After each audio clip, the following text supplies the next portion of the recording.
लेखक का नाम है हजारी प्रसाद द्विवेदी जी। इनका जन्म हुआ था सन 1907 में आरत दुबे का छपरा बलिया यानी उत्तर प्रदेश में।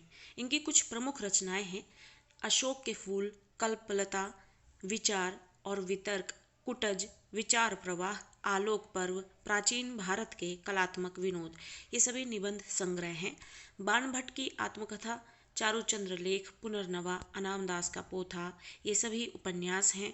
सूर साहित्य, कबीर, मध्यकालीन बोध का स्वरूप, नाथ संप्रदाय, कालिदास की लालित्य योजना, हिंदी साहित्य का आदिकाल, हिंदी साहित्य की भूमिका, हिंदी साहित्य, उद्भव और विकास, ये सारे आलोचना साहित्य इतिहास हैं। संदेश रासक, पृथ्वीराज रासो, नाथ सिद्धों की बानियाँ, ग्रंथ संपादन है और विश्व भारती शांति निकेतन पत्रिका का संपादन। पुरस्कार और कुछ सम्मान इनके नाम पर हैं, जिनमें से कुछ हैं साहित्य अकादमी आलोक पर्व के लिए, भारत सरकार द्वारा पद्म भूषण, लखनऊ विश्वविद्यालय द्वारा डी लिट। इनकी मृत्यु सन 1979 में हुई दिल्ली में। लेखक के चरित्र को प्रकट करने के लिए एक वक्तव्य यहाँ पेश किया गया है उनके जीवन के परिचय को भली भांति प्रकार से बताने के लिए, जो कहता है मैं साहित्य को मनुष्य की दृष्टि से देखने का पक्षपाती हूँ। पक्षपाती मतलब उसके हक में हूँ।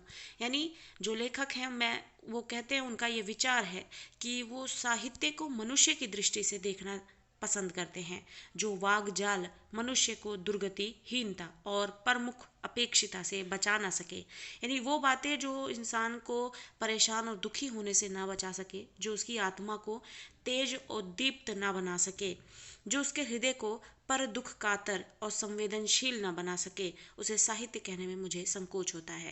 यानी लेखक के कहने का अर्थ ये है कि वो उस साहित्य को बिल्कुल भी साहित्य नहीं मानते जो किसी मनुष्य को और बेहतर मनुष्य बनाने में मददगार हो, और इस प्रकार ये उनके व्यक्तित्व के एक पक्ष को उजागर करता है। आचार्य हजारी प्रसाद द्विवेदी का साहित्य कर्म भारतवर्ष के सांस्कृतिक इतिहास की रचनात्मक परिणति है।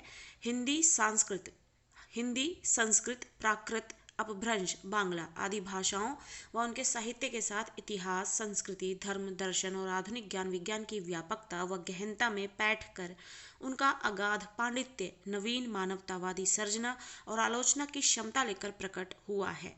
यहाँ लेखक के बारे में बताया जा रहा है कि जो आचार्य हजारी प्रसाद द्विवेदी जी हैं, उनका साहित्य, जो उन्होंने साहित्य में अपनी भूमिका निभाई है, वो भारतवर्ष यानी भारत के सांस्कृतिक इतिहास को परिलक्षित करता है और उसे बेहतरीन तरीके से उनकी रचनाओं के माध्यम से पेश करता है। हिंदी, संस्कृत, प्राकृत, अपभ्रंश, बांग्ला ये सारी भाषाएं जो हैं वो उनके साहित्य में देखने को मिलती हैं। साथ ही इन भाषाओं के साथ उसमें जो वर्णन मिलता है इतिहास का, संस्कृति का, धर्म का, दर्शन का और आधुनिक ज्ञान विज्ञान की व्यापकता कि कितने बड़े स्तर पर वो है भारतवर्ष में, और उसकी गहराई गहनता में बैठकर उनका अगाध पांडित्य यानी उनकी पहुंच उसमें इतनी है कि वो बहुत ही गहराई से उस विषय की जानकारी देने में सफल होते हैं। नवीन मानवतावादी सर्जना और आलोचना की क्षमता लेकर प्रकट हुआ है, और उतना ही वो आलोचनात्मक रचनाओं को भी पेश करने में सक्षम रहे हैं।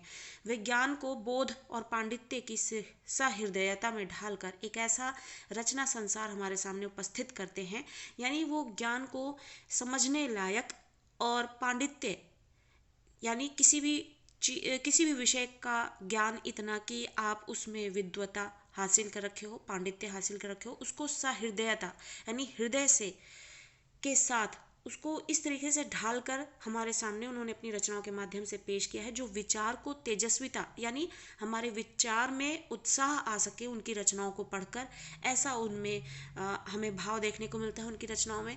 और उनके कथन के लालित्य और बंध की शास्त्रीयता का संगम है। इस प्रकार उनमें एक साथ कबीर, रविंद्रनाथ व तुलसी एकाकार हो उठते हैं। एकाकार यानी एक साथ मिल जाते हैं। यानी जो भी उनकी रचनाओं में हमें ये सभी गुण देखने को मिले हैं जिसका वर्णन प्रस्तुत किया गया है यहाँ पर, वो सब एक एक गुण जो है, जो हमें एक एक करके कबीर में देखने को मिलता है, रविन्द्रनाथ में देखने को मिलता है और तुलसी जी में देखने को मिलता है, वो सारे के सारे हमें एक बार में ही महावीर प्रसाद द्विवेदी के रचनाओं में देखने को मिल जाता है। इसके बाद उससे जो प्राणधारा फूटती है वह लोकधर्मी रोमांटिक धारा है, जो उनके उच्च कृतित्व को सहजग्राह्य जो आसानी से प्राप्त किया जा सके बनाती है। यानी उनकी रचनाओं को पढ़कर इन सभी चीज़ों को बहुत ही आसानी से पढ़ा, समझा और ग्रहण किया जा सकता है और अपने में उतारा जा सकता है। उनकी सांस्कृतिक दृष्टि जबरदस्त है। इसमें इस बात पर विशेष बल है कि भारतीय संस्कृति किसी एक जाति की देन नहीं है, बल्कि समय समय पर उपस्थित अनेक जातियों के श्रेष्ठ साधनांशों के लवण नीर संयोग से उसका विकास हुआ है।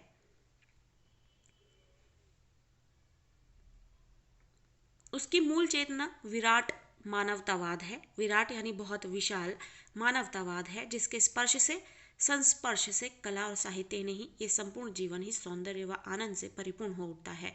द्विवेदी जी के सभी उपन्यास समाज के जात पात और मजहबों में विभाजन और आधी आबादी स्त्री के दलन की पीड़ा को सबसे बड़े सांस्कृतिक संकट के रूप में पहचानने, रचने और सामंजस्य में समाधान खोजने का साहित्य है। कहने का अर्थ है कि द्विवेदी जी की रचनाओं में हमें महत्वपूर्ण विषय जो देखने को मिलते हैं वो जात पात और मजहब के विषय में जो हमारे समाज में ये चीज़ें फैली हुई थी, भेदभाव से संबंधित, वो सारी चीज़ें देखने को मिलती हैं। और स्त्री का क्या रूप था और क्या उसकी भूमिका थी हमारे भारतीय समाज में, उसकी पीड़ा को भी बेहतरीन तरीके से उनके रचनाओं में देखने को मिलता है। वे स्त्री को सामाजिक अन्याय का सबसे बड़ा शिकार मानते हैं। उनके कहने का अर्थ ये है कि अगर कोई सबसे बड़ा शिकार किसी को मानता है हमारा भारतीय समाज, तो वो स्त्री को, उसे बड़ी ही आसानी से शिकार कर लिया जाता है। तथा सांस्कृतिक ऐतिहासिक संदर्भ में उसकी पीड़ा का गहरा विश्लेषण करते हुए सरस श्रद्धा के साथ उसकी महिमा प्रतिष्ठित करते हैं। विशेषकर बाण भट्ट की आत्मकथा में। बाण भट्ट की आत्मकथा उनकी एक ऐसी रचना है जिसमें उन्होंने स्त्री के इस दयनीय रूप को उजागर किया है और किस तरीके की स्थिति भारतीय समाज में स्त्री की होती है, किस तरीके से उसे सबसे आसान शिकार समझा जाता है, वो हमें इस रचना में देखने को मिलता है। मानवता और लोक से विमुख कोई भी विज्ञान, तंत्र मंत्र, विश्वास या सिद्धांत उन्हें ग्राह्य नहीं है। यानी किसी भी तंत्र मंत्र या विश्वास या सिद्धांत, नियम, कानून उन्हें बिल्कुल पसंद नहीं है, बजाय मानवता के।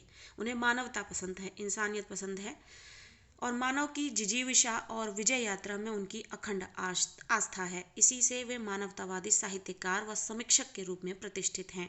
द्विवेदी जी का आलोचक व्यक्तित्व हिंदी चिंताधारा की सहज लोक परंपरा को पहचान लेता है और उसी से संबंध ना तो सिद्धों और कबीर से हिंदी की साहित्य परंपरा को जोड़कर उसे एक प्रगतिशील मूल्य के रूप में प्रतिष्ठित करता है। भक्तिकाल यानी कविता हिंदी साहित्य में एक ऐसा युग जहाँ सिर्फ भक्ति संबंधी रचनाएं ही की जाती थी, उस युग को स्वर्ण काल भी कहा जाता था और भक्ति काल भी कहा जाता था। भक्ति काल को भारतीय चिंताधारा का सहज विकास मानने वाले इतिहासकार के रूप में उनकी भूमिका ऐतिहासिक महत्व रखती है। यानी द्विवेदी जी का मानना है कि जो भक्ति काल है वो भारतीय चिंताधारा यानी भारतीयों में चिंता, अपने विचारों को बेहतरीन तरीके से प्रकट करने का जो सबसे बड़ा बेहतरीन काल था वो भक्ति काल था और इतिहासकार के रूप में उनकी भूमिका ऐतिहासिक महत्व रखती है। उस संबंध में द्विवेदी जी का निबंध साहित्य इस अर्थ में बड़े महत्व का है कि साहित्य दर्शन तथा समाज व्यवस्था संबंधी उनकी कई मौलिक उद्भावनाएं मूलतः निबंधों में ही मिलती हैं। यानी जो उन्होंने निबंध लिखे हैं उसमें मूल रूप से हमें जो साहित्य का दर्शन है और साथ ही जो समाज, हमारा भारतीय समाज है, उसमें क्या क्या बुराइयां समाई हुई थी उसको बेहतरीन तरीके से प्रकट करने का जो माध्यम बना वो उनके द्वारा रची गई निबंध संबंधी जो रचनाएं हैं वो उसमें देखने को मिलती हैं। पर यह विचार सामग्री पांडित्य के बोझ से आक्रांत होने की वजह से, यानी उनका ज्ञान और कौशल उनका इतना विस्तृत था जो पांडित्य रूप ले चुका था और इसके प्रभाव से होने की जगह उसके बोध से अभिषिक्त है, उसको हर कोई आसानी से समझ नहीं पाता है। अपने लेखन द्वारा निबंध विधा को सर्जनात्मक साहित्य की कोटि में ला देने वाले द्विवेदी जी के ये निबंध व्यक्तित्व, व्यंजना और आत्मपरक शैली से युक्त हैं। यहाँ मौजूद पाठ जो कि पाठ्यक्रम से जोड़ा गया है उसमें लेखक ने अपने कौन से विचार प्रस्तुत किए हैं, यहाँ पे एक संक्षिप्त जानकारी उस पाठ से संबंधित दी गई है जो कहती है कि यहाँ प्रस्तुत ललित निबंध शिरीष के फूल लेखक के संग्रह जिसमें सभी निबंध मौजूद हैं, उस संग्रह का नाम कल्पलता है जिसमें से शिरीष के फूल लिया गया है। इसमें लेखक आंधी, लू और गर्मी की प्रचंडता, यानी जब अपने बहुत ही भीषण रूप में आंधी होती है या लू होती है या गर्मी होती है, उसकी जानकारी है। प्रचंडता में भी अवधूत की तरह अविचल होकर कोमल पुष्पों का सौंदर्य बिखेर रहे शिरीष के माध्यम से मनुष्य की अजेय जिजीविषा और तुमुल कोलाहल कलह के बीच धैर्यपूर्वक लोक के साथ चिंतारत कर्तव्यशील बने रहने को महान मानवीय मूल्यों के रूप में स्थापित करता है। यहाँ पर लेखक ये अपने इस पाठ के माध्यम से, जिसका शीर्षक है शिरीष के फूल, उसको उदाहरण बनाते हुए जो मनुष्य है उसकी जिजीविषा शक्ति कितनी है, वो कितना विचार कर सकता है, उसका कर्तव्य कितना है और उसका वो पालन कितना करता है, उस फूल को उदाहरण बनाते हुए अपने इस पाठ में वो समझाते हैं और बताते हैं कि किस तरीके से शिरीष के फूल की तरह, जो कि इतने आंधी, गर्मी, लू में भी अपने सौंदर्य को बिखेरता रहता है, उसकी तरह जैसे मनुष्य की अजेय जिजीविषा, यानी मनुष्य जो है जिसे जीता नहीं जा सकता, उसकी जिजीविषा शक्ति के आगे और तुमुल कोलाहल कलह के बीच धैर्यपूर्वक, यानी तमाम परेशानियों के बावजूद भी अगर वो अपने धैर्य पे काबू पा लेता है तो उस धैर्य को भी कोई जीत नहीं सकता है। लोक के साथ चिंतारत, यानी समाज के साथ, अपने घर परिवार के साथ, रिश्तेदारों के साथ यदि अब उसकी चिंता में वो अगर विलीन हो जाता है तो वहाँ पर भी उसको, वहाँ पर किसी के लिए परेशान होने से भी उसको कोई जीत नहीं सकता। कर्तव्यशील बने रहने को महान मानवीय मूल्य के रूप में स्थापित करता है। ऐसी भावधारा में बहते हुए उसे देह बल के रूप में आत्मबल का महत्व सिद्ध करने वाली इतिहास विभूति गांधी जी की याद हो आती है, तो वह गांधीवादी मूल्यों के अभाव की पीड़ा से भी कसमसा उठता है। निबंध की शुरुआत में लेखक शिरीष पुष्प की कोमल सुंदरता के जाल बुनता है, फिर उसे भेद कर उसके इतिहास में और फिर उसके जरिए मध्यकाल के सांस्कृतिक इतिहास में बैठता है, फिर तत्कालीन जीवन व सामंती वैभव विलास को सावधानी से उकेरते हुए उसका खोखलापन भी उजागर करता है। लेखक अशोक के फूल के भूल जाने की तरह ही शिरीष को नजरअंदाज किए जाने की साहित्यिक घटना से आहत है। जिस तरीके से हमने अशोक के फूल के विषय में जानकारी ली थी, और जैसे कि अशोक के फूल सीबीएसई के पाठ्यक्रम में जोड़ा गया है 10वीं कक्षा में, उसी तरीके से यहाँ पर जब 12वीं कक्षा के पाठ्यक्रम में शिरीष के फूल को जोड़ा गया है, उसी तरीके से विषय को आगे बढ़ाते हुए उन्होंने दिखाया है और बताया है कि जिस तरीके से अशोक के फूल को भुला दिया गया था, उसकी महत्वता को भुला दिया गया था, जबकि वो इतना बड़ा संदेश देने वाला है, और उसी तरीके से शिरीष को भी नज़रअंदाज किए जाने की साहित्यिक घटना से वो आहत है और इसी में उसे सच्चे कवि का तत्व दर्शन भी होता है। उसके अनुसार योगी की अनासक्त शून्यता और प्रेमी की सरस पूर्णता एक साथ उपलब्ध होना सत कवि होने की एकमात्र शर्त है। ऐसा कवि ही समस्त प्राकृतिक और मानवीय वैभव में रमकर भी चुकता नहीं और निरंतर आगे बढ़ते जाने की प्रेरणा देता है। शिरीष के पुराने फलों की अधिकार लिप्सु खड़खड़ाहट और नए पत्ते फलों द्वारा उन्हें अधिक धकिया कर बाहर निकलने में लेखक साहित्य, समाज व राजनीति में पुरानी और नई पीढ़ी के द्वंद्व को संकेतित करता है और स्पष्ट रूप से पुरानी पीढ़ी और हम सब में नएपन के स्वागत का साहस देखना चाहता है। इस निबंध का शिल्पी इसी में चर्चित इक्षुदंड की तरह है। सांस्कृतिक संदर्भों व शब्दावली की भड़कीली खोल के भीतर सहज भवधारा के मधुरस से युक्त यह हर तरह से आस्वाद्य और प्रयोजनीय है और तथा इस प्रकार लेखक के प्रतिनिधि निबंधों में से एक है। और इस प्रकार से शिरीष के फूल का उदाहरण बनाते हुए मानव जीवन को उससे प्रेरणा लेने के काबिल किस तरीके से बताते हैं कि वो कितना महत्वपूर्ण है, और उदाहरण बनाते हुए उसको एक उपमा बनाते हुए लेते हुए शिरीष के फूल नामक पाठ से वो एक बेहतरीन संदेश देना चाहते हैं और बेहतरीन विचार उन्होंने अपना प्रकट किया, जिसे हम पाठ को पढ़ते हुए समझेंगे, जो पाठ में लेखक अपने विचार को प्रकट करना चाहते हैं। के फूल, जहाँ बैठ के यह लेख लिख रहा हूँ उसके आगे पीछे दाएं बाएं शिरीष के अनेक पेड़ हैं। लेखक बता रहे हैं कि ये लेख जहाँ लिखा गया था, वो लेख जहाँ लिखा गया था उसके आगे पीछे दाएं बाएं शिरीष के बहुत से पेड़ हैं, और मौसम जो है या परिवेश जो जिसकी जानकारी वो दे रहे हैं उसमें जेठ की जलती धूप के विषय में भी जानकारी दी गई है कि जेठ का समय है और जलती धूप है, जिसमें धरती जो है वो निर्धूम अग्निकुंड बनी हुई है, यानी धधक कर अग्निकुंड जिस तरीके से जलता है उस प्रकार की अग्नि के समान जलती हुई धरती का परिवेश है। और शिरीष जो है वो नीचे से ऊपर तक फूलों से लद गया था। यानी शिरीष जो है जितनी गर्मी पड़ती है उतना अच्छा बेहतरीन तरीके से उसके फूल खिलते हैं। और इस वजह से शिरीष जो उनके उस माहौल में आगे पीछे दाएं बाएं सिर्फ शिरीष के पेड़ ही थे, वहाँ हर जगह फूलों से लदा हुआ वो पेड़ दिख रहा था। कम फूल इस प्रकार की गर्मी में फूल सकने की हिम्मत करते हैं। कर्णिकार और आरगवध। कर्णिकार यानी जिसे कनेर कहा जाता है, और आरगवध यानी अमलतास। इसकी बात वो नहीं भूल रहे हैं। लेखक कहना चाहते हैं कि अगर मैं शिरीष के फूल की बात कर रहा हूँ तो इसका मतलब ये नहीं कि मैं कर्णिकार यानी कनेर को और आरगवध यानी अमलतास की बात को भूल रहे हैं। वे भी आसपास हैं, लेकिन शिरीष के साथ आरगवध की तुलना नहीं की जा सकती। अब शिरीष की जो विशेषताएं हैं वो लेखक को क्यों और कैसे भा रही हैं, जिसकी वजह से उसको अमलतास से उसकी तुलना वो नहीं कर सकते, आगे वो बताएंगे। वह 15-10 दिन के लिए फूलता है और वसंत ऋतु के पलाश की भांति, जिस तरीके से वसंत ऋतु में पलाश खिलता है उसी प्रकार से इस मौसम में आरगवध यानी अमलतास जो है वो सिर्फ 15 दिन के लिए फूलता है। और वो जो सौंदर्य है वो 15 दिन का सौंदर्य या फिर फूलना, प्रकृति की शोभा 15 दिन के लिए बनाकर और उसके बाद ख़त्म हो जाना, यानी पेड़ का ठूंठ हो जाना या शुष्क हो जाना, वो उनको बिल्कुल भी नहीं भाता है। और इस पर उनको कबीरदास की बातें याद आती हैं, जिस तरीके से कबीरदास को इस तरह 15 दिन के लिए लहक उठना पसंद नहीं था। यह भी क्या कि 10 दिन फूले और फिर खंखड़ यानी शुष्क होना, यानी 10 दिन फूल गया उसके बाद पेड़ जो है वो ठूंठ सा पड़ा है, शुष्क सा पड़ा है, निर्जीव सा, जिसमें जैसे लगता है जान ही नहीं है। दिन 10 फूला यानी 10 दिन फूले और फिर फूल के यानी फूल कर खंखड़ भया पलास, और पलास जो है वो खंखड़ हो गया यानी ठूंठ सा हो गया, शुष्क हो गया। ऐसे दुमदारों से तो लंडूरे भरे। लंडूरे मतलब जो पूंछ विहीन होता है, जिनकी पूंछ नहीं होती है।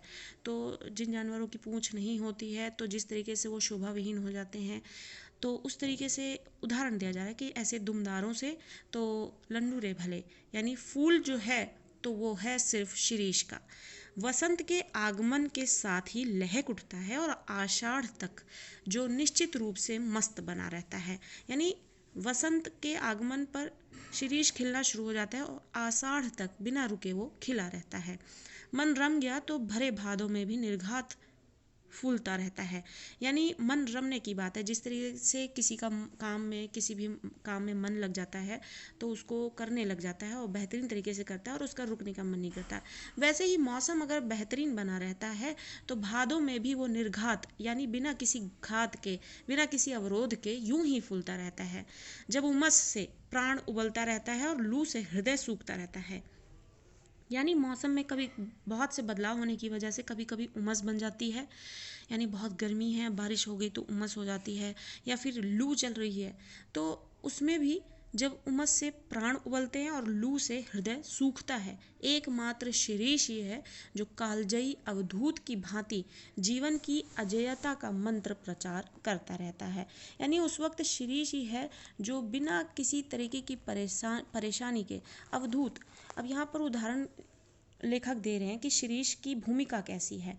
जिस तरीके से जो संत होते हैं, साधु संत होते हैं, उन्हें किसी दुनिया से कोई लेना देना नहीं होता, बेफिक्र होते हैं, वैसे ही शिरीष जो है इस गर्मी में, तड़पती गर्मी में ऐसे ही बिना किसी बात की चिंता किए हुए एक सन्यासी की तरह खिला हुआ दिखता है और और जीवन की अजेयता का मंत्र प्रचार करता रहता है कि जीवन को किस तरीके से जिया जाता है। जिस तरीके से पूरी धरती जो है अग्निकुंड बनी हुई, इतनी गर्मी में भी लोग हाय हाय करते रहते हैं, शिरीष जो है वहाँ पर एक उदाहरण बन के सामने लोगों के खड़ा रहता है, एक कालजयी अवधूत की तरह जो जीवन को यूं ही मस्त बेफिक्री में जीता चला जाता है और अजेयता का मंत्र प्रचार बनकर दिखाता है। यद्यपि कवियों की भांति हर फूल पत्ते को देखकर मुग्ध होने लायक हृदय विधाता ने नहीं दिया है, पर नितांत ठूंठ भी नहीं हूँ। शिरीष के पुष्प में मेरे मानस में थोड़ा हिल्लोल जरूर पैदा करते हैं। यानी इतनी भी कोई खासियत, इतने भी कोई बेहतरीन मुग्ध कर देने लायक जो है सुंदरता नहीं देखने को मिलती, लेकिन जिस तरीके का परिवेश होता है, जिस मौसम में जो शिरीष है वो हरा भरा होने के साथ ही फूलों से लदा रहता है, वो प्रेरणादायी होता है। शिरीष के वृक्ष बड़े और छायादार होते हैं। पुराने भारत का रईस जिन मंगलजनक वृक्षों को अपनी वृक्ष वाटिका की चार दीवारी के पास लगाया करता था, उनमें से एक शिरीष भी है। अशोक, अरिष्ट, अरिष्ट यानी रीठा जिसे कहा जाता है, अशोक का पेड़ है, अरिष्ट यानी रीठा, पुन्नाग और शिरीष के जो छायादार पेड़ पौधे थे और घन श्रमण हरितिमा से परिवेष्टित वृक्ष वाटिका जरूर बड़ी मनोहर दिखती होंगी। अब यहाँ पर इन पेड़ों की विशेषता ये बताई जा रही है कि ये सारे जितने भी हैं पेड़, अशोक, अरिष्ट, पुन्नाग और शीरीष, ये सारे छायादार होते थे, घन समृण होते थे। घन समृण मतलब घने और चिकने, यानी आप मुलायम कह सकते हो इस तरीके से, घन मसृण। तो छायादार होते थे और मुलायम होते थे और हरितिमा यानी हरियाली से ढके होते थे। और वृक्ष वाटिका जरूर ये बड़ी मनोहर दिखती थी, इसी के लिए ये हर जगह दिख जाते थे।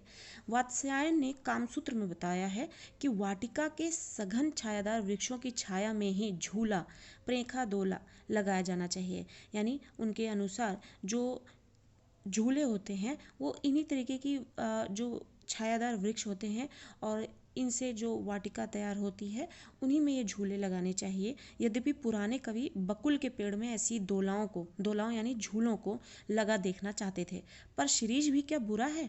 डाल इसकी अपेक्षाकृत कमजोर जरूर होती है और इसी वजह से लोग शायद इसमें झूला नहीं डालते थे, क्योंकि झूला डालने के लिए डालों का मजबूत होना बहुत ज़रूरी है और शिरीष पे झूले कम पड़ा करते थे।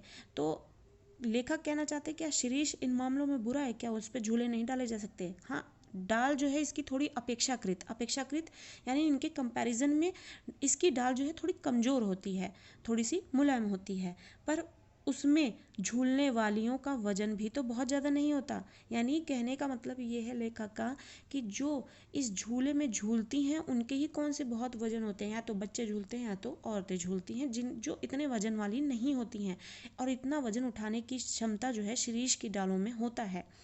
कवियों को यही तो बुरी आदत है कि वजन का एकदम ख्याल नहीं करते। मैं तुंदिल नरपतियों की बात नहीं कर रहा हूँ, वे चाहे तो लोहे का पेड़ बनवा लें। यानी तुंदिल यानी जो अच्छे खासे मोटे ताजे होते हैं उनको बोला जा रहा है। तो कवि लेखक जो है कह रहे हैं कि मैं कवियों की यही बात उन्हें बहुत बुरी लगती है कि वो वजन का एकदम ख्याल नहीं करते। मैं तुंदिल जो नरपति हैं वो उनकी बात नहीं कर रहा हूँ, वे चाहे तो लोहे का पेड़ भी बनवा सकते हैं। यानी अगर उनको लगता है कि झूले को अच्छे डाल की मजबूती के लिए ज़रूरत होती है ताकि वजनदार लोग भी उसमें झूले झूल सकें, तो उनके लिए लेखक का कहना है कि चाहे तो वो लोहे के पेड़ भी अपने लिए बनवा सकते हैं। शिरीष का फूल जो है वो संस्कृत साहित्य में बहुत कोमल माना गया है। यानी संस्कृत जो है हमारी भाषा, उसका जो साहित्य है उसमें शिरीष का जो वर्णन देखने को मिलता है वो बहुत ही कोमलता के साथ उसका वर्णन प्रस्तुत किया गया है कि कितना कोमल और बेहतरीन वृक्ष है। मेरा अनुमान है कि कालिदास ने ये बात शुरू शुरू में प्रचार की होगी। उनका इस पुष्प पर कुछ पक्षपात था। पक्षपात यानी किसी एक पक्ष पर टिके रहना और उसी की चाहे आप बड़ाई करना या बुराई करना, यानी एक पक्ष को लेकर ही चर्चा करना। तो कालिदास की यहाँ पे बात कर रहे हैं कि उन्होंने शायद इसके बारे में शुरू शुरू में प्रचार किया था और उनका इस पुष्प पर कुछ पक्षपात था। मेरा भी है। कह गए हैं शिरीष पुष्प केवल भौरों के पदों का कोमल दबाव सहन कर सकता है, पक्षियों का बिल्कुल नहीं। यानी कालिदास ने शिरीष का इतना कोमल वर्णन प्रस्तुत किया है कि उन्होंने ये भी कह दिया कि शिरीष इतना मुलायम और कोमल वृक्ष है जिस पर वो सिर्फ भौरों के पदों का ही कोमल दबाव सहन कर सकता है, पक्षियों का भी नहीं। तो पदम सहेत भ्रमरस्य पेलवम शिरीष पुष्पम न पुनः पतत्रिणाम। अब मैं इतने बड़े कवि की बात का विरोध कैसे कर सकता हूँ? सिर्फ विरोध करने की हिम्मत ना होती तो भी कुछ कम बुरा नहीं था। यहाँ तो इच्छा भी नहीं है। खैर, मैं दूसरी बात कह रहा था।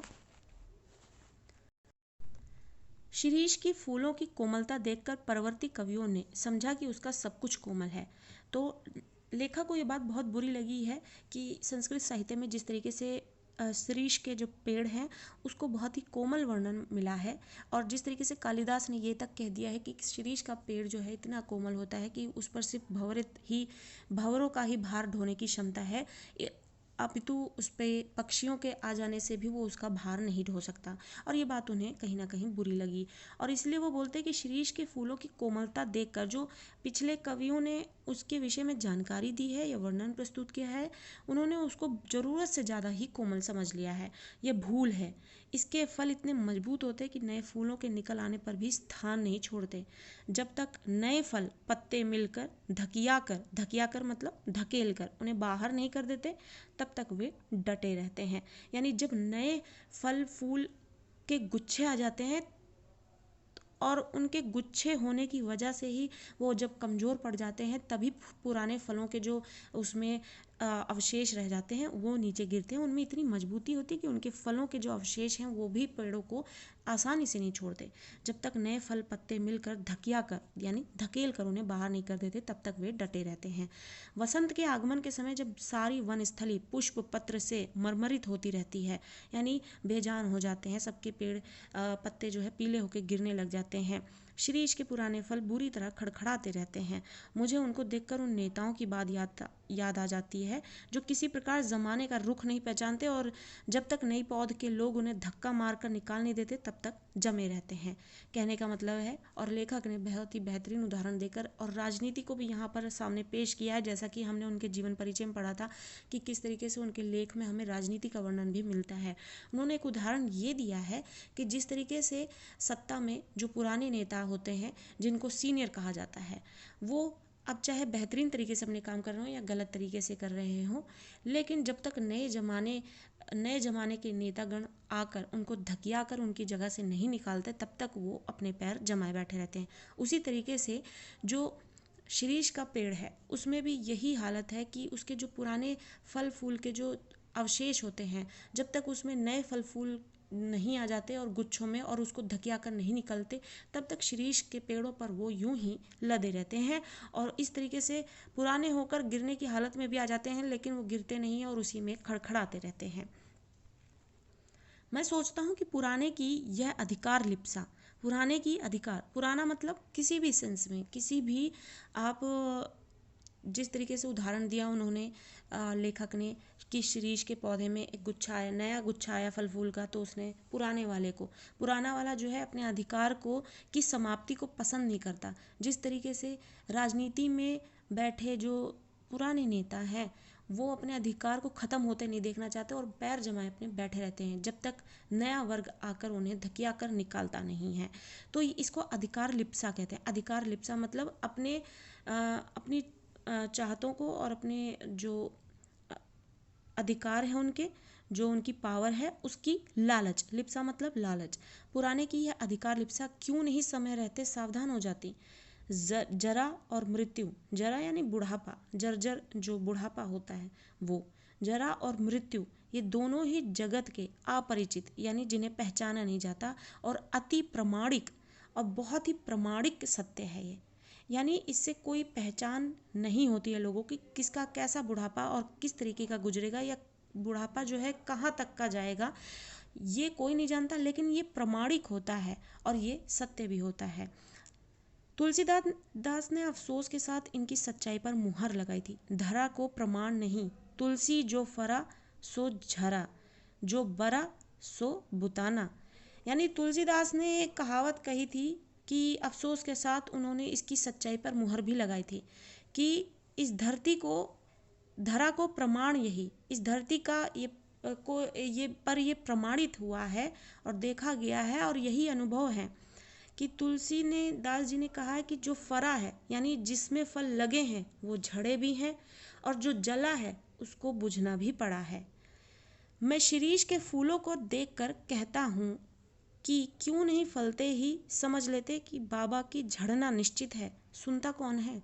महाकाल देवता सपासप यानी सांप। सपासप कहने का मतलब यहाँ पे लगातार। महाकाल देवता सपासप कोड़े चला रहे हैं, जीर्ण और दुर्बल झड़ रहे हैं, जिनमें प्राणकण थोड़ा भी ऊर्ध्वमुखी है वे टिक जाते हैं।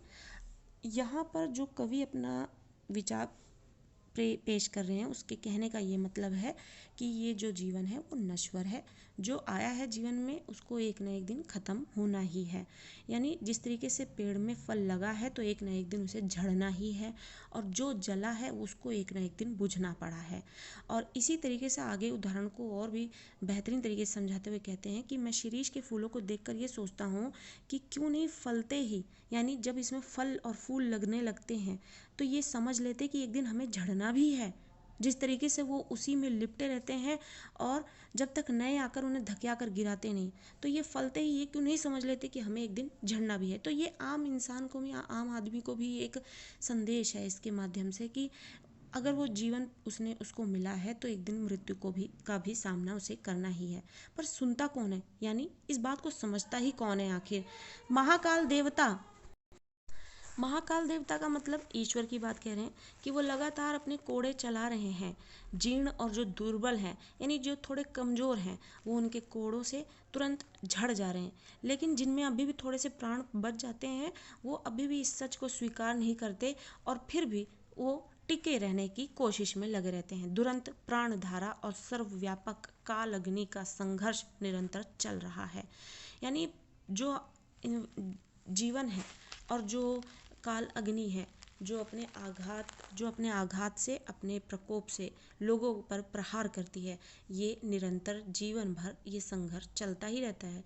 मूर्ख समझते हैं कि जहाँ बने हैं वहीं देर तक बने रहें तो काल देवता की आँख बचा जाएंगे।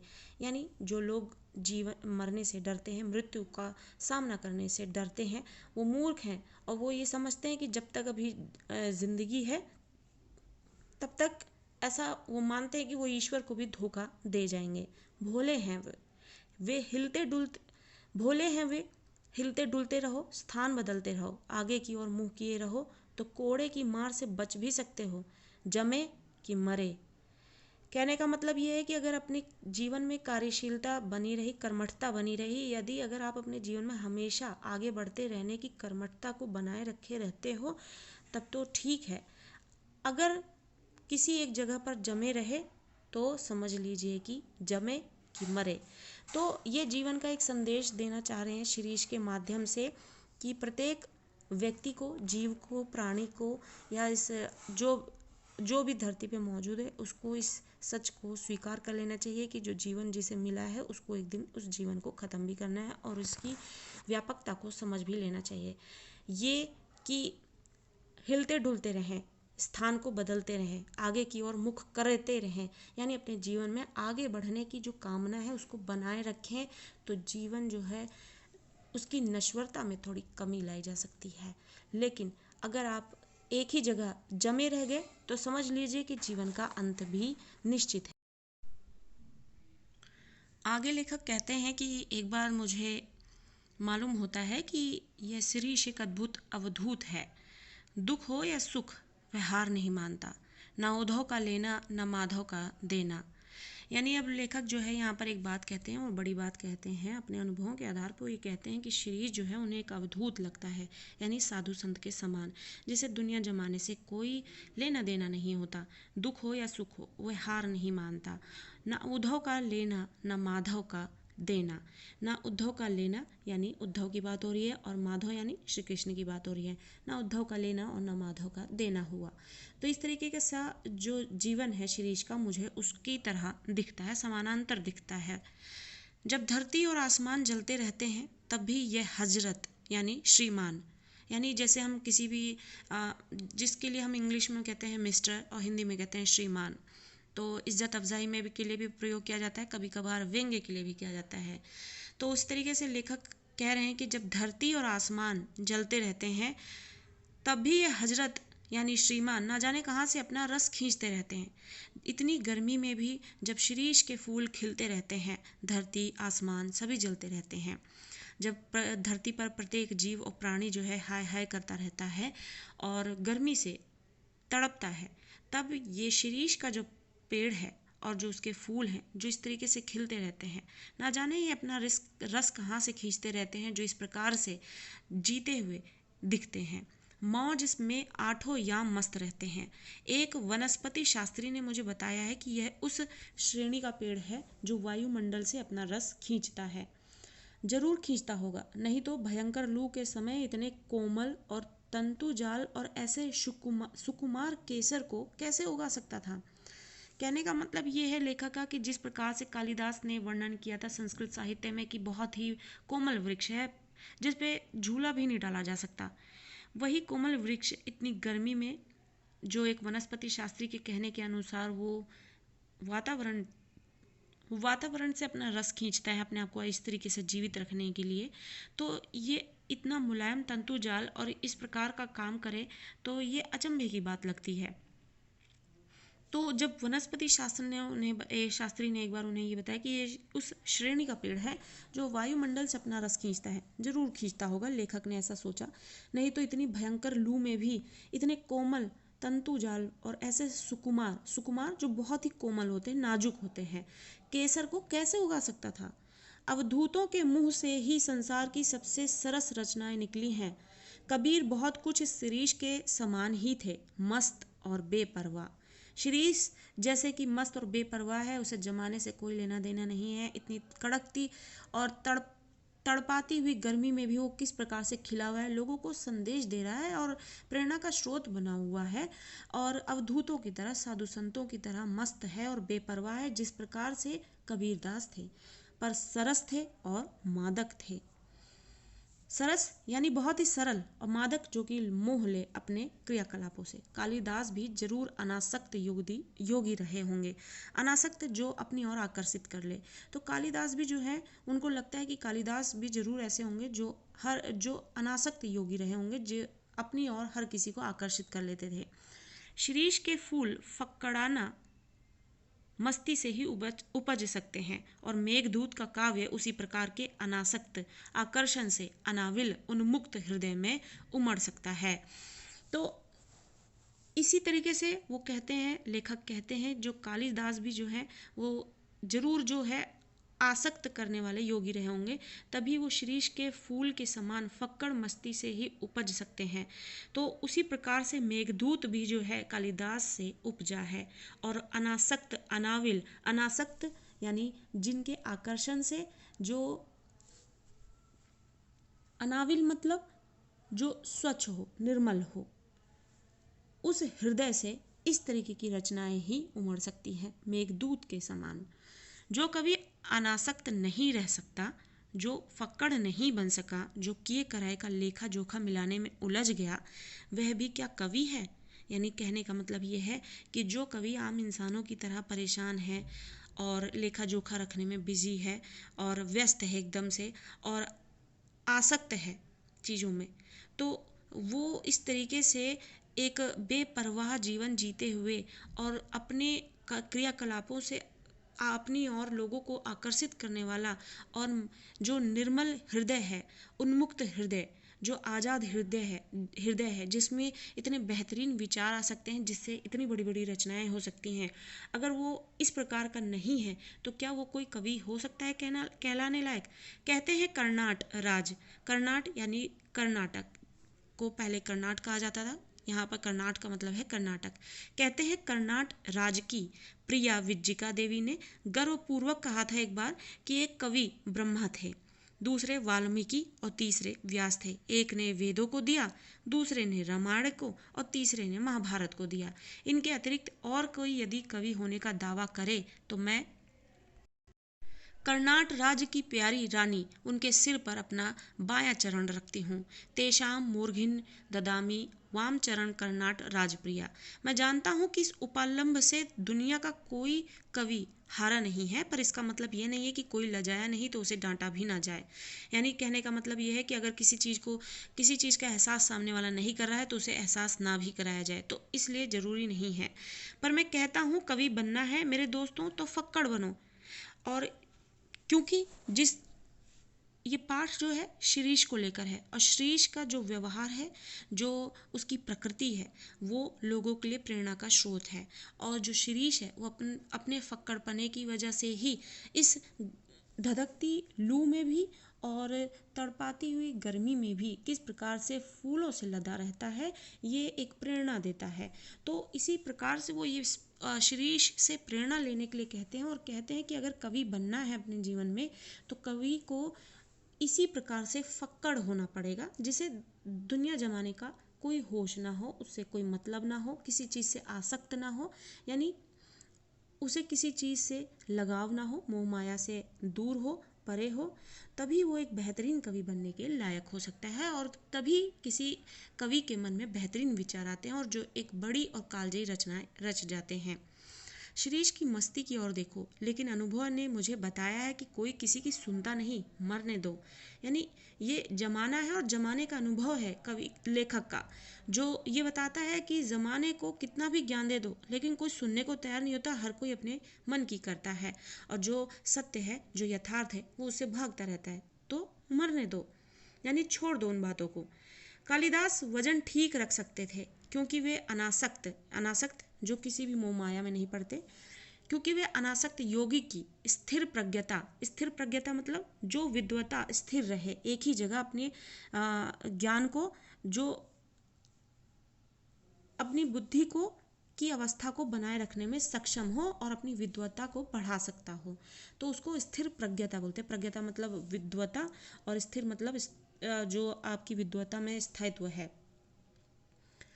तो कहते हैं कि कालिदास जो है वजन ठीक रख सकते थे, क्योंकि वे अनासक्त योगी की स्थिर प्रज्ञता और विदग्ध प्रेमी का हृदय पा चुके थे। विदग्ध प्रेमी जो अच्छी तरीके से अपने प्रेम में एक अनुभव ले चुका हो और उससे ऊपर उठ के अपने जीवन में आगे बढ़ने की कोशिश कर चुका हो और अनुभवों से अपने जीवन में आगे बढ़ चला हो। तो इस तरीके से उन्होंने अपने जीवन में जो है इस तरीके के अनुभव और कड़वे अनुभव यथार्थ जिसे है उसका सामना कर चुके थे, जिसकी वजह से वो एक इतने बड़े कवि बन सकने में सफल हो सके। कवि होने से क्या होता है, मैं भी छंद बना लेता हूँ, तुक जोड़ लेता हूँ, और कालिदास भी छंद बना लेते थे, तुक भी जोड़ ही सकते होंगे, इसलिए हम दोनों एक श्रेणी के नहीं हो जाते।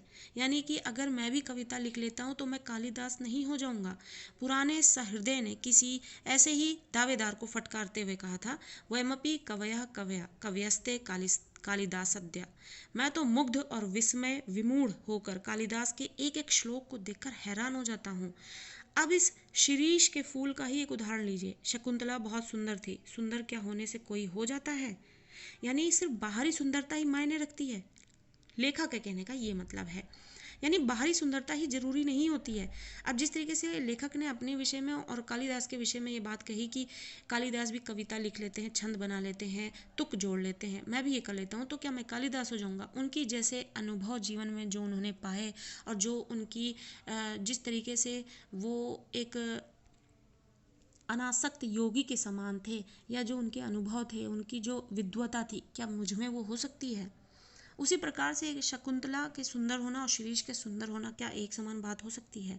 सुंदर होना ही क्या सुंदर होना होता है? देखना चाहिए कि कितने सुंदर हृदय से वह सौंदर्य डुबकी लगाकर निकला है। यानी देखना चाहिए कि कितने सुंदर हृदय से, लेखक ये कहना चाहता है कि आपका हृदय कितना सुंदर है और उस हृदय की सुंदरता में कितनी डुबकी आपने लगाई है, वो मायने रखता है। शकुंतला कालिदास के हृदय से निकली थी।